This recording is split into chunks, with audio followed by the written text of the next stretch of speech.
আজকের ভিডিওতে আমরা আলোচনা করব চিংড়ির টেক্সোনমিক স্টাডি নিয়ে। অর্থাৎ এই যে আননোন একটা স্পিসিস হিসেবে যদি চিংড়ি দেওয়া হয় তাহলে সেটার কোন কোন অংশ দেখতে হবে এবং সেগুলো আইডেন্টিফাই করে কিভাবে একটা নতুন প্রজাতি এই যে চিহ্নিত করা যায়। সেজন্য আমাদের এই যে চিংড়ির বিভিন্ন অংশ সম্পর্কে স্পষ্ট ধারণা থাকতে হবে। আমরা দেখি যে এই যে একটা চিংড়ি আছে, চিংড়ির এই যে শিরবক্ষ অঞ্চল আছে, অর্থাৎ তার যে মস্তক এবং বক্ষ অঞ্চল একত্রিত হয়ে শিরবক্ষ অঞ্চল গঠন করেছে এবং এই শিরবক্ষকে একটা শক্ত কাইটিনময় আবরণ দ্বারা আবৃত আছে। একে বলা হয় কেরাপেস। এই যে আমি হাত দিচ্ছি, এটাকে বলা হচ্ছে কেরাপেস। এখন এই কেরাপেসে একটা কাঁটার মতো একটা গঠন দেখা যাচ্ছে, এখান থেকে শুরু করে এতটুকু পর্যন্ত। একে বলা হয় রোস্ট্রাম। এখন এই রোস্ট্রামে একটা এক এক প্রজাতিতে নির্দিষ্ট সংখ্যক দাঁত থাকে। রোস্ট্রামকে যদি আমরা এরকম একটা অংশ ধরি তাহলে এর উপরের অংশ যেটা আছে এটাকে বলে ডরসাল অংশ, আর নিচের অংশকে বলা হয় ভেন্ট্রাল অংশ।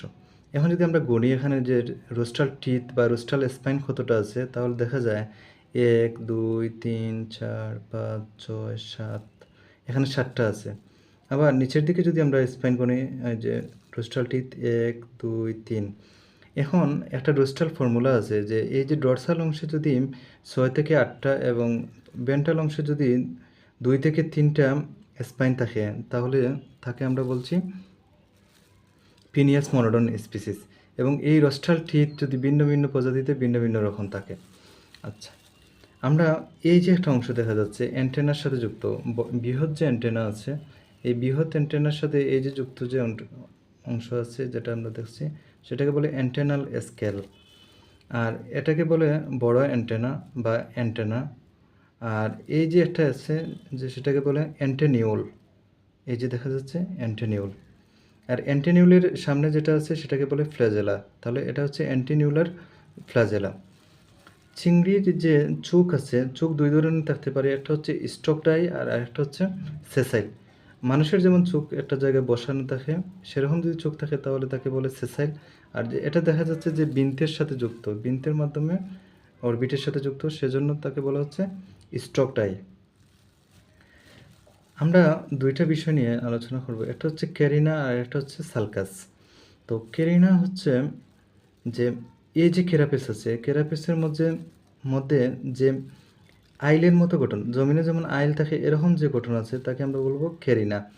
আর যে জমিনে যে নালা থাকে এরকম যদি খাস থাকে তাহলে সেটাকে আমরা বলবো সালকাস। এখন এই যে রোস্টাম আছে এই রোস্টামটা ঠিক পিছনের দিকে এসে এই যে আইলের মতো একটা গঠন সৃষ্টি করেছে এই যে মার্জিন পর্যন্ত, সেটাকে আমরা বলছি পোস্ট রোস্ট্রাল ক্যারিনা। আবার এই যে রোস্ট্রাম আছে এই রোস্ট্রামের ঠিক পাশ বরাবর উভয় পাশে এই যে একটা দেখা যাচ্ছে এখানে এখানে পোস্ট, এবং একই পাশে যে রোস্ট্রামের এই পাশে দেখা যাচ্ছে উঁচু অংশ আইলের মতো, সেটাকে আমরা বলছি অ্যাড্রোস্টাল ক্যারিনা।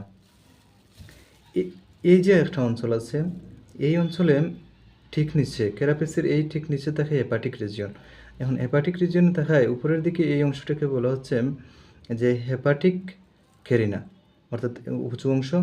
আর হেপাটিক ক্যারিনা যেটা আছে সেটা সামনে এসে একটা এই যে স্পাইনের মতো রূপান্তরিত হয়েছে, এই যে আমাদের নিডল লাগছে সেটাকে বলছি হেপাটিক স্পাইন। একই সাথে এই যে অ্যান্টেনার ঠিক পিছনে একটা স্পাইন দেখা যাচ্ছে সেটাকে বলে অ্যান্টেনাল স্পাইন। আর এই যে একটা এই যে উঁচু অংশ স্পাইন গঠন হওয়ার আগে যে একটা উঁচু হয়ে এসেছে একটা অংশ আছে তাকে বলা হচ্ছে অ্যান্টেনাল ক্যারিনা।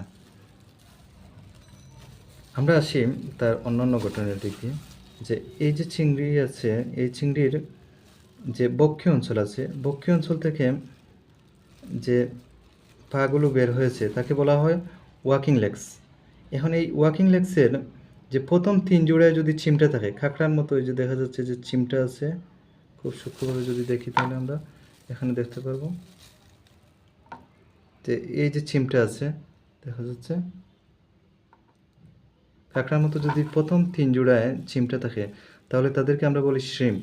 এবং তারা সাধারণত যে সামুদ্রিক হয়ে থাকে, যেমন এটা হচ্ছে বাগদা চিংড়ি এবং শ্রিম্প, যেটার প্রথম 3 জোড়া পায়েই দেখা যাচ্ছে চিমটি আছে, পিনসার সেট আছে। এবং এই প্রথম 5 জোড়া পা, যে বক্ষীয় অঞ্চলে যে প্রথম 5 জোড়া পা থাকে তাদেরকে আমরা বলি যে ফেরিওপডস বা ওয়াকিং লেগস।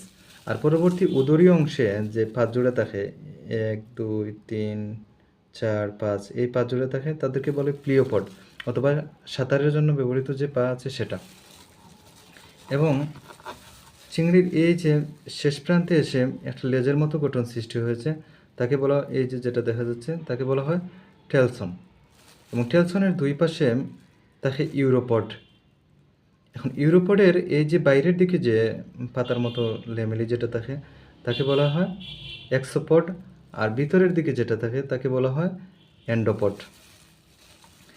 এই প্লিওপড দিয়ে চিংড়ি সাঁতার কাটে। এই যে যেটা আছে পেরিওপড দিয়ে চিংড়ি যে হাঁটতে পারে। রস্ট্রাম, তার এই যে রস্ট্রাম আছে, এই রস্ট্রাম তার যে প্রতিরক্ষা একক হিসেবে কাজ করে। এখন টেক্সোনমিক স্টাডিতে এর বিভিন্ন দৈর্ঘ্য নেওয়া লাগে। যেমন সম্পূর্ণ দৈর্ঘ্য, যদি আমরা চিংড়ির যদি সম্পূর্ণ দৈর্ঘ্যটা নিতে চাই তাহলে দেখা যাবে এই যে রস্ট্রামের যে টিপ আছে একেবারে সামনের অংশ, এই রস্ট্রামের টিপ থেকে আমরা যদি টেলসনের শেষ প্রান্ত পর্যন্ত আমরা এই যে টেলসনের শেষ প্রান্ত পর্যন্ত দৈর্ঘ্য নিই তাহলে সেটা হচ্ছে টোটাল লেংথ। আবার যদি আমরা বডি লেংথ নিতে চাই তাহলে এই যে মার্জিনাল এরিয়া আছে, অর্থাৎ এই যে কেরাপেস যেখানে শেষ হয়েছে সেই মার্জিনাল এরিয়া থেকে টেলসনের পূর্ব পর্যন্ত যদি আমরা মাপ নেই তাহলে সেটা হবে তার বডি লেংথ। আবার কেরাপেসের যদি লেংথ নিতে চাই যে কেরাপেস কতটুকু দৈর্ঘ্য, তাহলে এই যে চোখের যে ঠিক পিছনের অংশ যেটা আছে, অর্থাৎ সামনের মার্জিনাল এরিয়া থেকে এই যে পিছনের মার্জিনাল এরিয়া যেটা আছে সেটা পর্যন্ত হচ্ছে আমাদের কেরাপেস লেংথ। রস্ট্রাম লেংথ যদি নিতে চাই তাহলে এই যে রস্ট্রামের যে টিপ আছে এই টিপ থেকে এই যে জায়গায় এসে শেষ যে দাঁত যে জায়গায় এসে যুক্ত হয়েছে তাকে আমরা বলবো রস্ট্রাল টিথ বা রস্ট্রাল লেংথ, সেটাকে বলবো। এবং এই সমস্ত অ্যাপারেটাস নিয়েই আমাদের চিংড়ি গঠিত।